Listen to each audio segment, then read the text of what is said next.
नमस्कार विद्यार्थी आणि पालक मित्रांनो. एक नवीन अधिसूचना आलेली आहे. शिष्यवृत्ती परीक्षेबद्दलची एक नवीन अधिसूचना आलेली आहे. अतिशय आनंदाची बातमी आहे ती.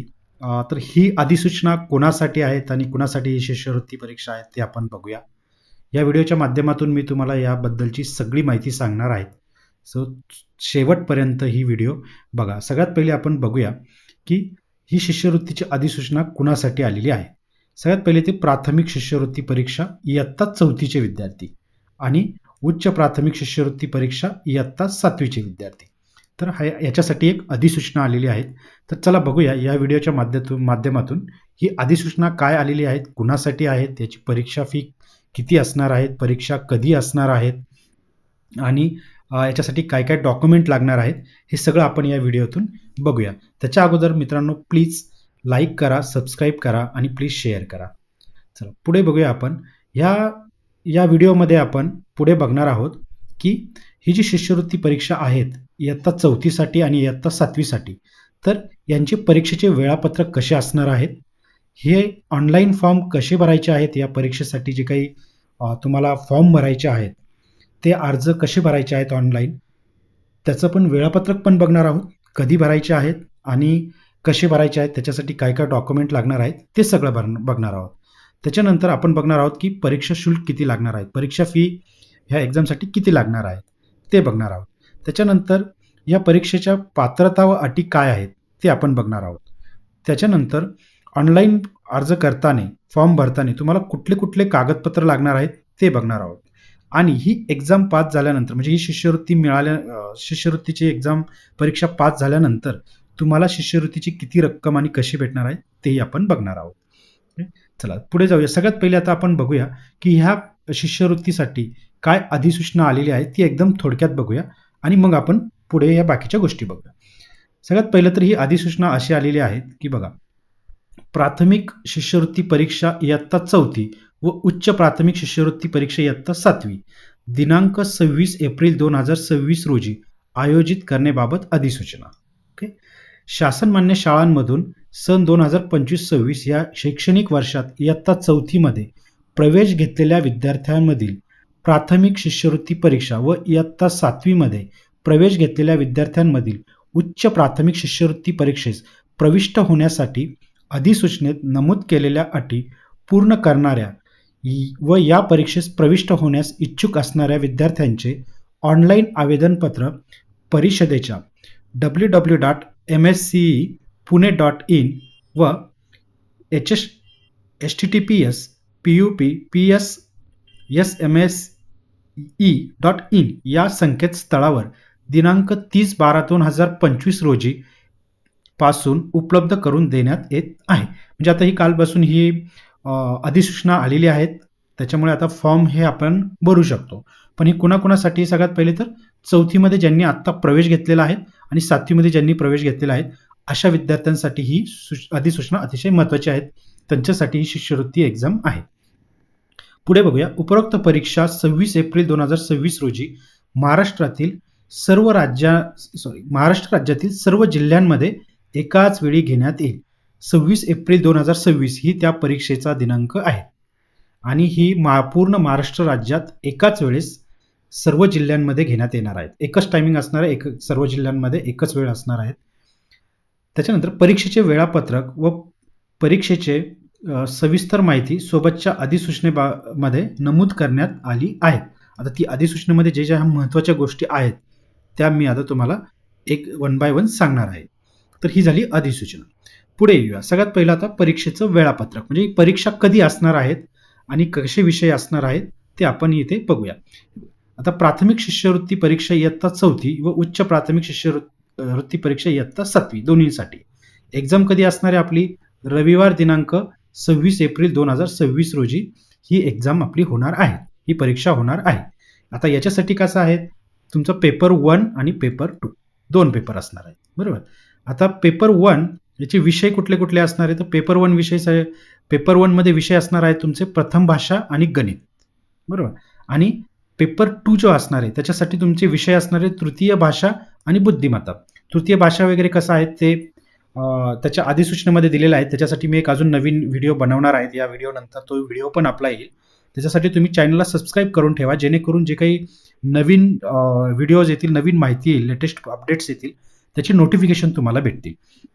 तर सगळ्यात पहिले इथे बघूया पेपर 1 प्रथम भाषा. तर त्याच्यामध्ये किती प्रश्न असणार आहे? टोटल 25 प्रश्न असणार आहेत आणि टोटल गुण असणारे 50. म्हणजे याचा अर्थ प्रत्येक प्रश्नाला आपल्याला 2 गुण असणार आहेत. तसंच गणितासाठी 50 प्रश्न असणार आहेत आणि प्रत्येक प्रश्नाला 2 गुण असणार आहेत. म्हणजे सगळे टोटल 100 मार्कांचा तो गणिताचा पेपर असणार आहे. तर हा कधी कंडक्ट होणार आहे? रविवार दिनांक 26 एप्रिल सकाळी 11 ते 12:30 म्हणजे 1.5 तासाचा पेपर असणार आहे. बरोबर, 1.5 तासाचा 75 प्रश्न येणार आहेत. ते आपल्याला 1.5 तासामध्ये सॉल्व्ह करायचे आहेत. 150 मार्कांचा पहिला पेपर असणार आहे आपला. एकूण 75 तुमची प्रश्नसंख्या असणार आणि एकूण गुण 150 असणार. चला, तर पेपर 2 कसा असणार आहे तुमचा? पेपर 2 मध्ये पहिले तृतीय भाषा येणार, तिच्यामध्ये 25 तुम्हाला प्रश्न असणार आणि ते एकूण गुण 50 असणार. म्हणजे एक प्रश्न 2 मार्काला येणार. दुसरं जे असणार आहे सेक्शन तो बुद्धिमत्ता चाचणीचा असणार आहे. त्याच्यात तुम्हाला 50 प्रश्न विचारले जाणार आहेत. ते 100 मार्काला आहेत. म्हणजे टोटल याच्यात पण 75 प्रश्नसंख्या असणार आहे आणि टोटल गुण असणार आहे 150. आणि हे कधी? त्याच दिवशी दुपारी घेणार आहेत 2 ते 3:30. म्हणजे हा पण 1.5 तासाचा पेपर आहे. तर रविवार दिनांक 26 एप्रिलला हे दोन्ही पेपर होणार आहेत. एक पहिला पेपर आहे तो सकाळी होणार, दुसरा पेपर आहे तो दुपारनंतर होणार. चला, तर परीक्षेचे वेळापत्रक तर आपल्याला समजले आहेत. आता पुढे जाऊया. पुढचं आहे की परीक्षा शुल्क, म्हणजे परीक्षा फी किती लागणार आहेत आपल्याला. ओके, तर सगळ्यात पहिलं बघूया आपण की शुल्काचा प्रकार. पहिला आहे तुम्हाला प्रवेश शुल्क लागणार आहेत आणि परीक्षा शुल्क, असं 2 आहेत. तर परीक्षा शुल्क प्रवेश शुल्क कसं आहे? जे बिगर मागास आहेत, म्हणजे जे ओपन कॅटेगरीमध्ये येतात, त्यांच्यासाठी प्रवेश शुल्क असणारे 50 रुपये आणि परीक्षा शुल्क असणारे 150 रुपये. तर हे दोघांचं जर बघितलं आपण, तर एकूण शुल्क जे असणार आहेत ते असणारे 200 रुपये. ओके, तसंच मागासवर्गीय किंवा दिव्यांग जे असतील त्यांच्यासाठी प्रवेश शुल्क आहेत 50 रुपये, परीक्षा शुल्क आहे त्यांचं 75 रुपये. हे दोघं मिळून तुमचं टोटल जे एकूण परीक्षा फी असणारी ती आहे 125 रुपये. ओके, हे झालं चौथीसाठी. चौथीसाठी जी शिष्यवृत्ती असणार त्यांच्यासाठी ही त्या परीक्षेची ही फी आहे. पण ती कधी आहेत मित्रांनो, हे एक थोडंसं बघण्यासारखं आहे. दिनांक 30/12/2025 पासून तर 2/2/2026 ह्या पिरियडमध्ये जर तुम्ही हा फॉर्म भरला तर चौथीसाठी जे ओपन कॅटेगरीमध्ये वगैरे येतात त्यांना 200 रुपये आहेत आणि जे मागासवर्गीय किंवा दिव्यांग असतील त्यांना 125 रुपये बनणार आहेत. ओके, आता ह्याच डेटला, या डेटच्या मध्ये 30 तारखेपासून 30/12 पासून तर 2/2/2026 पर्यंत याच्यासाठी 7वीच्या विद्यार्थ्यांचं जे आहेत, जे उच्च प्राथमिक शिष्यवृत्ती परीक्षेला बसणार आहेत, त्यांच्यासाठी कसं असणार आहेत परीक्षा फी? तर जे ओपनमध्ये आहेत 7वीचे विद्यार्थी त्यांना 50 रुपये प्रवेश शुल्क असणार आहेत आणि परीक्षा शुल्क पण त्यांना 150 रुपये असणार आहेत. हे दोघं मिळून तुम्हाला 200 रुपये त्याची फी भरायला लागणार आहेत टोटल. तसंच मागास किंवा दिव्यांग असतील तर त्यांना 50 रुपये प्रवेश शुल्क आणि परीक्षा शुल्क त्यांना 75 रुपये. तर असं टोटल तुमचे असणारे 125 रुपये. हे कधी? 30/12/2025 ते 2/2/2026 पण. म्हणजे तुम्ही जर ऑन टाइम फॉर्म भरले तर तुम्हाला एवढं शुल्क लागणार आहे तुमच्या कॅटेगरीनुसार. आता जर याच्यामध्ये विलंब केला, तुम्ही फॉर्म भरायलाच विलंब केला, तुम्ही जर 3 फेब्रुवारी किंवा त्याच्यानंतर फॉर्म घेतला फिल करायला आणि 17 फेब्रुवारीपर्यंत जर फॉर्म भरला तर तुम्हाला 50 रुपये त्यात एक्स्ट्रा द्यायला लागेल. म्हणजे 200 रुपये प्लस 50 रुपये. इथे पण तुम्हाला चौथीसाठी मागासवर्गीयांना पण 50 रुपये एक्स्ट्रा फी पे करायला लागेल. सगळ्यांसाठी 50 रुपये एक्स्ट्रा होतात. म्हणजे जर तुम्ही ह्या तारखेमध्ये जर फॉर्म भरत असाल तर तुम्हाला 50 रुपये एक्स्ट्रा द्यायला लागणार आहे. म्हणजे जसं इथं 200 प्लस 250, इथं 125 प्लस 50, तसंच इथं 200 प्लस 50, अशा प्रकारे तुम्हाला द्यायला लागणार आहे. आता याच्यानंतर अतिविलंब शुल्क आहे. म्हणजे या तुम्ही 17/2 पर्यंत जर फॉर्म नाहीच फिल केला तर 18 तारखेपासून 18/2/2026 पासून तर 23/2/2026 पर्यंत 23/2/2026 पर्यंत म्हणजे त्याला अतिविलंब शुल्क म्हणतात. मग याच्यामध्ये काय होईल? हे तर तुमचे फॉर एक्झाम्पल आता चौथीचा जर ओपन कॅन्डिडेट असेल आणि त्यांनी जर या तारखेमध्ये भरायला घेतला तर त्याला किती असणार? हे प्लस म्हणजे त्याचा प्रवेश शुल्क, परीक्षा शुल्क, विलंब शुल्क, अतिविलंब शुल्क, म्हणजे इथपर्यंत ते येणार. हे 250 तर होणार, पण त्याच्यापासून 18 तारखेपासून तुम्हाला प्रतिदिन 10 रुपये पण लागणार पुढे. म्हणजे 18ला तुम्ही भरायला घेतलं तर तुमचे 250 प्लस हे 10, 260 होतील.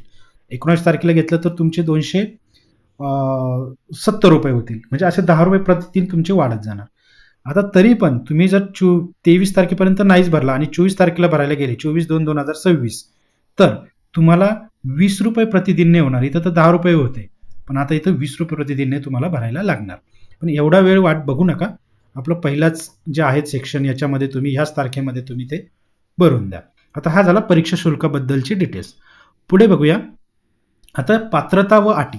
आता याच्यामध्ये ह्या शिष्यवृत्ती एक्झामला कोण बसू शकतं किंवा याची पात्रता काय आहे, त्याच्या अटी काय आहेत, ते आपण इथे बघूया.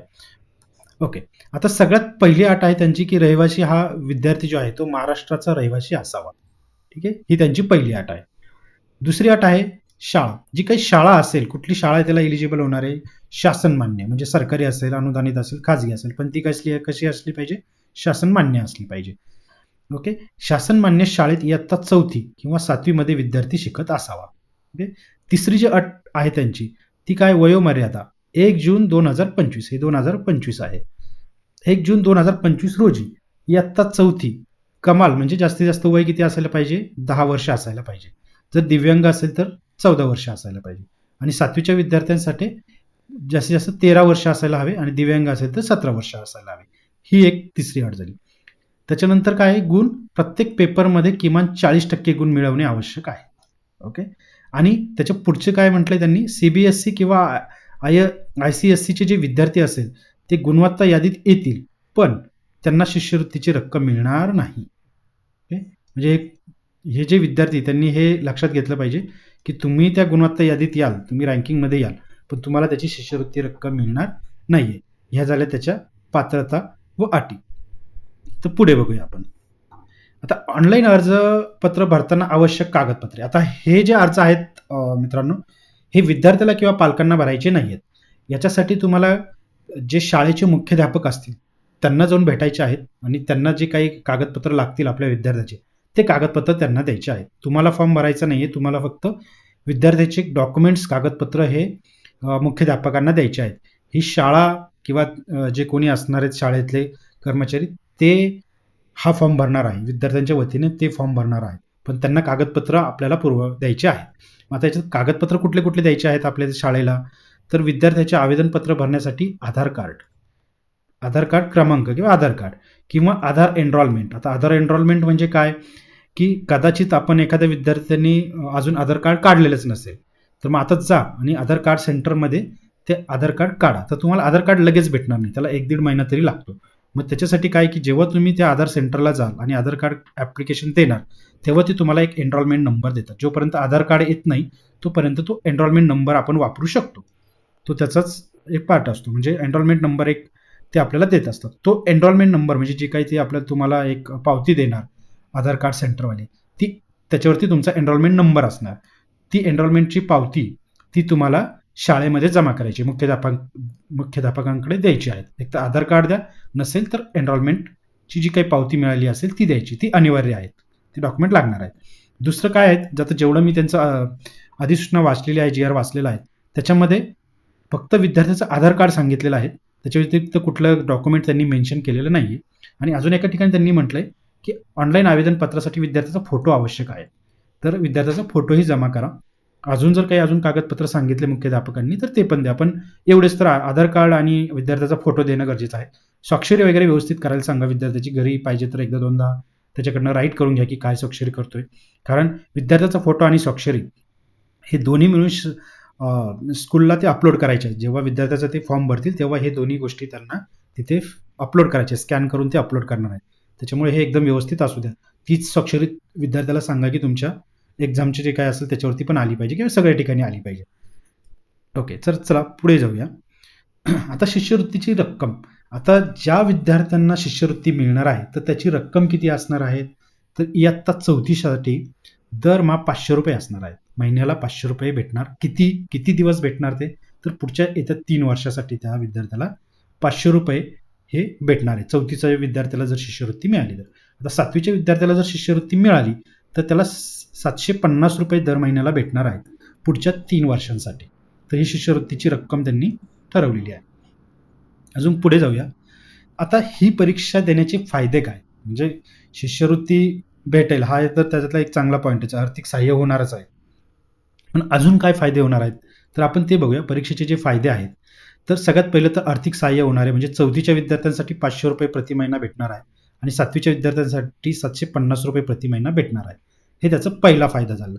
दुसरा फायदा काय आहे, की गुणवत्ता आणि प्रतिष्ठा. म्हणजे ज्या विद्यार्थ्यांना शिष्यवृत्ती मिळते, त्या विद्यार्थ्यांना प्रतिष्ठेची बाब मानली जाते. कारण त्यांनी एवढी मेहनत करून तो विद्यार्थी हुशारच आहेत.